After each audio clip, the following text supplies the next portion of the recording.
warahmatullahi wabarakatuh. Perkenalkan, nama saya Sipa, mahasiswi Ilmu Pendidikan Agama Islam di Universitas Pendidikan Indonesia.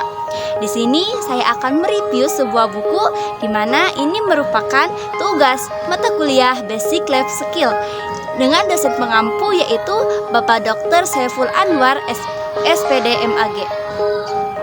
Di sini saya akan mereview sebuah buku yang berjudul Berpikir dan Berjiwa Besar, karya dari David J. Schwartz. Buku ini merupakan buku terjemahan dari bahasa Inggris, yang aslinya buku ini berjudul The Magic of Thinking Big. Terjemahkan oleh ahli bahasa yaitu Dr. FX Budianto dengan editor Dr. Leiden Saputra yang diterbitkan di Binarupa Aksara Jakarta, cetakan keempat tahun 1996. Buku ini berjumlah 416 halaman yang terdiri dari 14 bab dan juga 80 subjudul. Yang melatar belakangi penulisan buku ini yaitu cerita penulis yaitu David, di mana ketika kecil David ditanya oleh ayahnya ingin menjadi apa ketika sudah dewasa. David menjawab, "Ayah, aku ingin menjadi seorang profesor." Ayahnya terheran-heran dan juga bertanya kepada David, "Ingin menjadi profesor apa?" David menjawab, "Ayah, aku ingin menjadi profesor kebahagiaan." Dari itulah buku ini itu David memiliki ambisi dan juga semangat yang tinggi untuk meraih kesuksesan di masa yang akan datang. Dan kenapa buku ini diterbitkan? Sedangkan pada tahun itu banyak sekali buku yang akan diterbitkan. Kenapa buku ini perlu diterbitkan? Karena ini melihat dari seorang pengusaha yang mana pengusaha ini memiliki tanggung jawab yang sangat besar dan juga memiliki keberhasilan di perusahaannya tersebut. Ini membuat David untuk segera menerbitkan buku ini supaya menjadi motivasi untuk seluruh manusia yang ada di dunia. Motivasi untuk kita semua sehingga kita bisa mencontoh bagaimana si pengusaha ini mendapatkan keberhasilan dan kesuksesannya tersebut. Oke, buku ini secara garis besar menceritakan tentang bagaimana kita menetapkan tujuan kita setinggi mungkin dan kemudian melebihinya. Terus juga menjelaskan tentang menemukan rahasia tindakan pikiran positif, pikiran sukses, dan pikiran berhasil itu seperti apa. Terus juga buku ini meluncurkan diri kita menuju keberhasilan dengan kekuatan keyakinan. Terus juga berdiri tegak menonjol di antara orang lain. Dalam salah satu bab dalam buku ini diceritakan, jika kita yakin kita berhasil, maka kita akan benar-benar berhasil. Di sini bagaimana cara orang-orang yang sukses dan juga orang yang berhasil menetapkan pikirannya selalu berpikir positif.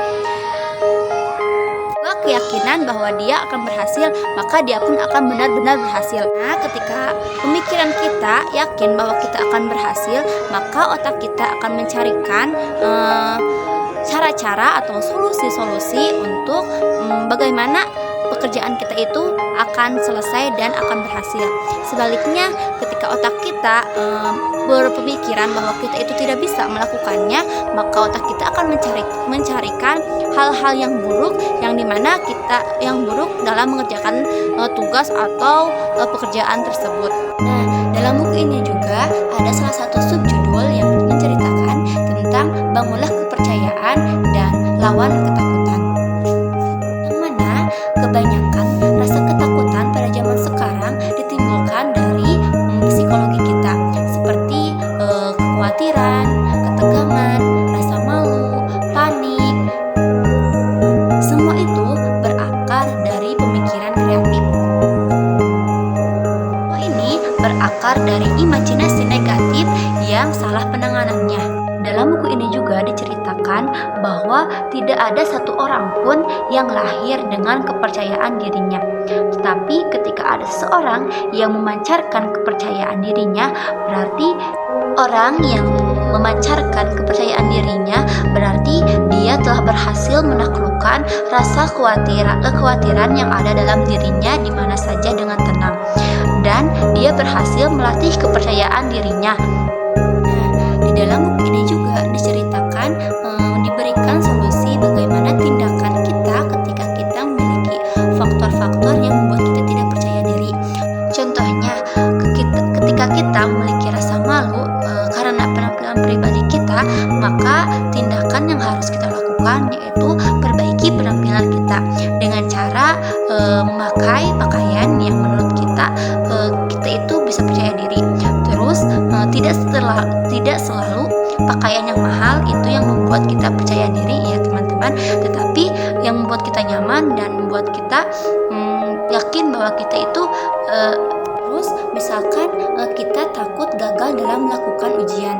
Nah, ubahlah tindakan yang harus kita lakukan, yaitu ubahlah rasa takut tersebut dengan waktu belajar. Jadi jangan memikirkan takut gagal. Daripada kita memikirkan kita takut gagal dalam melakukan ujian, mendingan kita pergunakan waktu tersebut untuk terus belajar supaya kita bisa melakukan dan yakin dalam ketika melakukan ujian tersebut. Nah, ketika kita memiliki ketidakpercayaan atau takut apa yang orang pikirkan atau orang katakan, maka tindakan yang harus kita lakukan adalah pastikan dulu pekerjaan itu benar, pekerjaan yang kita kerjakan itu benar sesuai dengan apa yang kita rencanakan. Lalu kerjakan pekerjaan tersebut sesuai dengan apa yang kita rencanakan, karena tidak seorang pun yang melakukan pekerjaan tanpa kritikan orang lain. Untuk itu, jadikanlah kritikan tersebut sebagai motivasi untuk diri kita supaya kita menjadi orang yang lebih baik. Terus, dalam buku ini juga diceritakan ketika kita memiliki ketakutan dengan orang banyak, maka tindakan yang harus kita lakukan yaitu tempatkanlah orang-orang dengan perspektif kita. Ingatlah, orang lain itu sama seperti kita, yaitu seorang manusia yang memiliki kedudukan dan juga kodrat yang sama. Dan ketika kita memiliki pengalaman atau situasi di masa lalu, maka lupakanlah hal-hal yang buruknya. Kuburkan saja hal-hal tersebut, karena hal-hal tersebut akan mempengaruhi mental kita. Sekian review buku Berpikir dan Berjiwa Besar dari aku. Mohon maaf apabila ada kesalahan. Billahi taufiq wal hidayah. Wassalamualaikum warahmatullahi wabarakatuh.